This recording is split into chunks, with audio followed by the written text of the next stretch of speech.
عشق ناپید و خرد میں گزدش صورت مار، عقل کو تابع فرمان نظر کر نہ سکا۔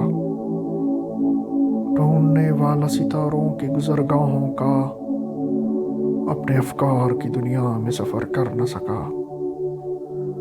اپنی حکمت کے خم و پیش میں الجھا ایسا آج تک فیصلہ نفع و ضر کر نہ سکا۔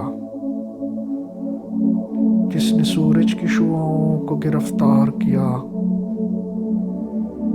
زندگی کی شب تاریک سحر کر نہ سکا۔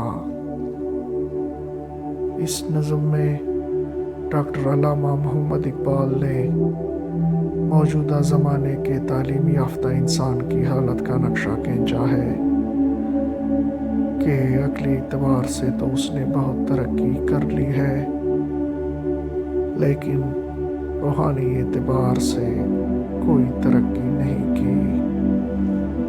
کہتے ہیں کہ موجودہ زمانے کے تعلیم یافتہ انسان میں عشق کا جذبہ بالکل ناپید ہے، جس کا نتیجہ یہ ہے کہ اس کی عقل اس کے حق میں موجب عذاب بن گئی ہے۔ بس اسے لازم ہے کہ وہ اپنی عقل کو دل کے تابع بنا کر اسے اپنے حق میں مفید بنائے، اس کے علاوہ اور کوئی صورت نہیں۔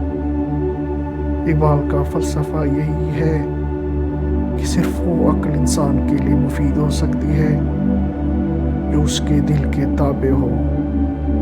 چنانچہ پیام مشرق میں لکھتے ہیں کہ محض عقل کی بدولت تو نے جو کچھ سمجھا ہے وہ سب غلط ہے۔ اگر تو حقیقت سے آگاہ ہونا چاہتا ہے تو اپنی عقل کو عشق کے تابع کر دے۔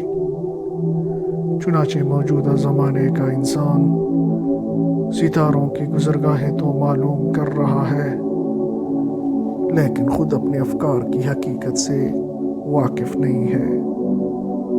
یعنی کائنات کا علم تو حاصل کر رہا ہے، لیکن اپنی حقیقت سے بے خبر ہے، اور فلسفیانہ مسائل میں اس قدر الجھا ہوا ہے کہ آج تک یہ نہ معلوم کر سکا کہ وہ طریق زندگی کون سا ہے جس پر چلنے سے اسے اطمینان قلب حاصل ہو سکتا ہے۔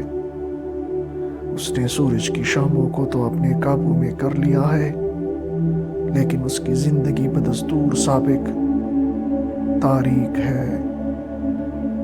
یعنی سائنس میں بہت کچھ ترقی کر لی ہے، لیکن اپنے نفس کی اصلاح کی طرف سے بالکل غافل ہے۔